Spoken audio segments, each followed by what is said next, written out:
Hey guys, welcome back. This is a quick video picking up from the last one. From here, we are now going to share our creation. So this video is specific to saving, sharing, and documenting your work and how you like to set things up in the future. So you want to be able to return to your creations and see them grow over time. And so this is going to be specific to once you've created your design, you like how your guy looks, you like how he works inside the game, and you now want to actually store him and save him. This is an explanation of the different options here under the Save panel. So for this, first you're going to have the name. So when you're setting a player and you hit reroll, this is always going to default to Aiden. My code then actually converts this into a third person and first person view. If you change the name off of here, that won't do that anymore. So if you go in here and change the name, it's going to assume that you're trying to create like a skin. And so it won't automatically create the skeleton and the third person or first person view. So just please be aware the best way to use this by default is by setting this to player, and then by just leaving this to default Aiden. That will inject immediately into the game and you can enjoy your creation. I'll have better tools in the future for creating skins.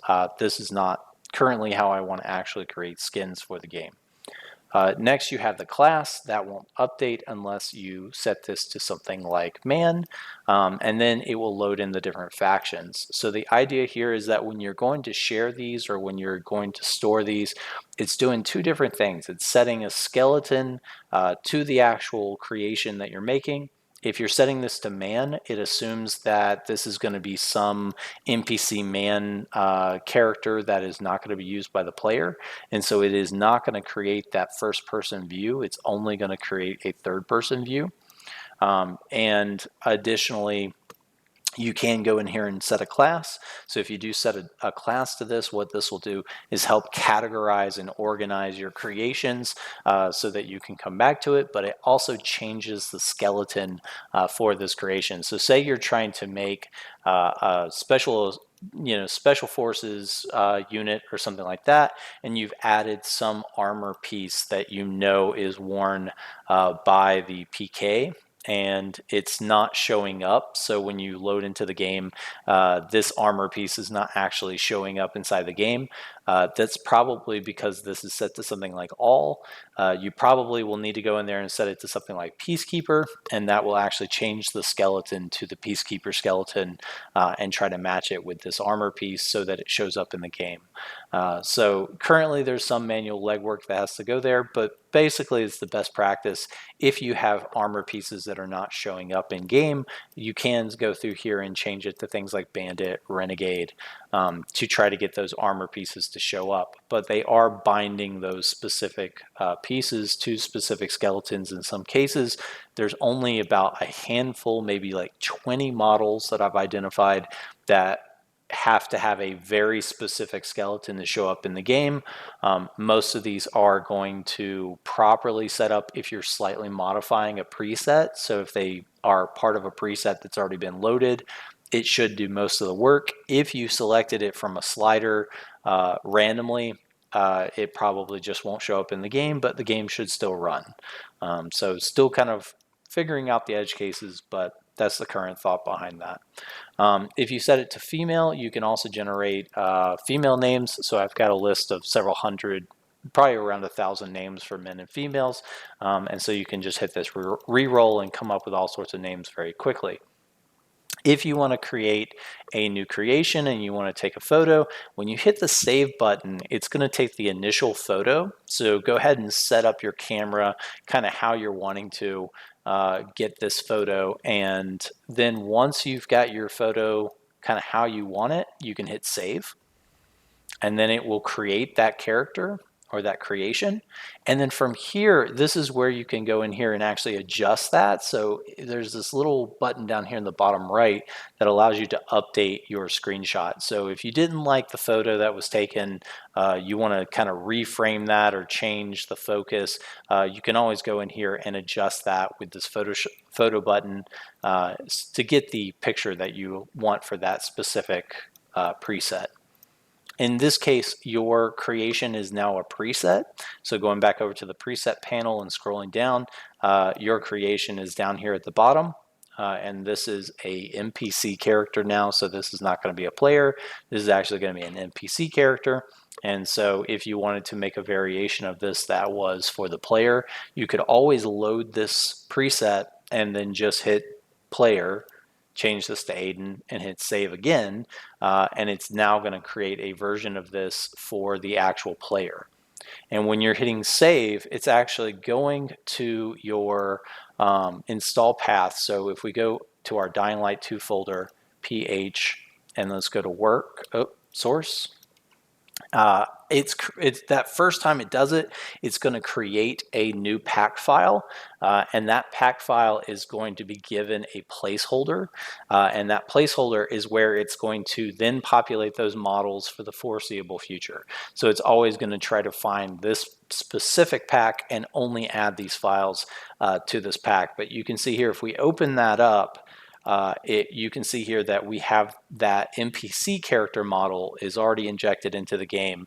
And then the actual one for the player, you can see the timestamp was also updated because we just saved again. So when I load into the game, I will now have this character as Aiden.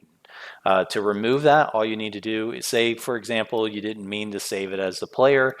You will need to go into your pack file and delete the one for the player. So that's going to be player third person and player first person. At any time, you could go in there and just delete those out, and they'll no longer show up in the game.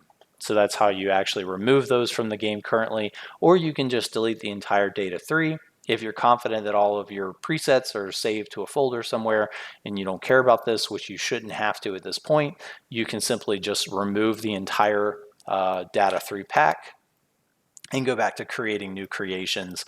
And when you save that again, it will go and create a new pack file with only those specific models.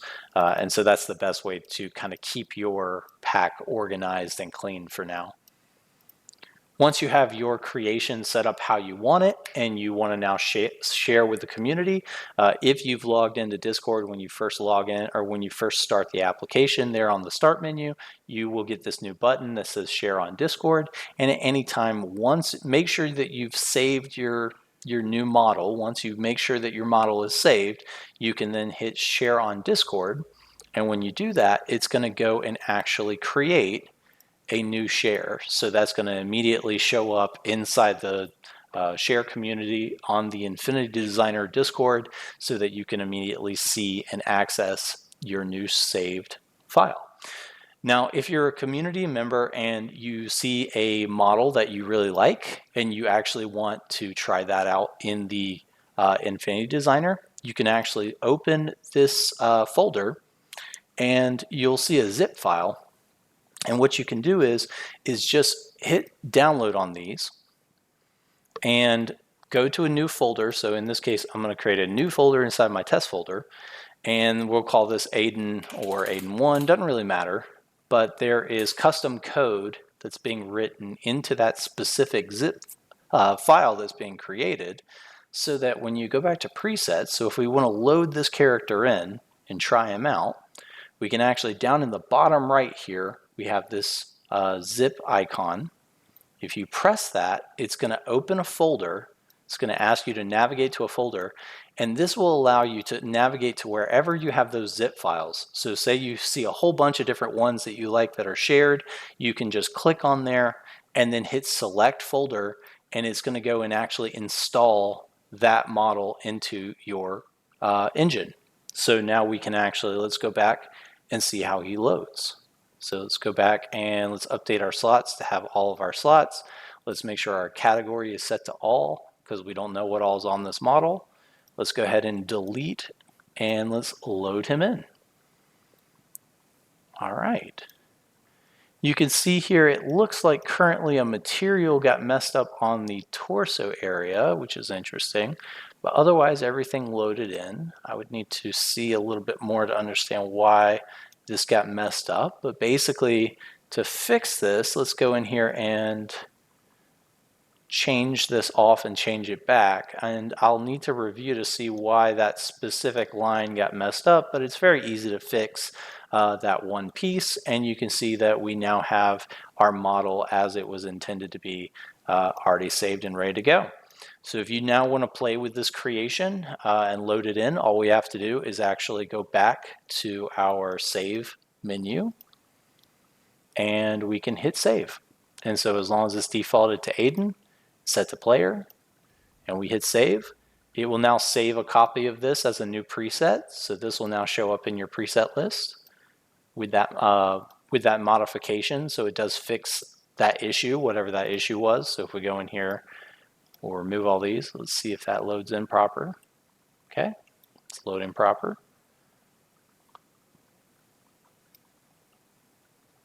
And now we can go and launch the game and we should have this character.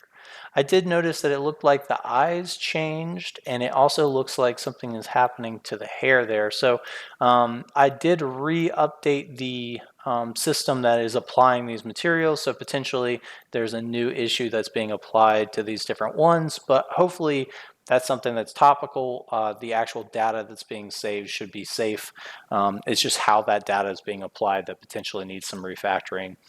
Continuing to learn as we go, but this is how you load in your new custom models from the Discord and also share with the community. I hope you guys enjoyed the video. Thank you guys so much for being a part of the community, and I look forward to your feedback and questions. Till next time.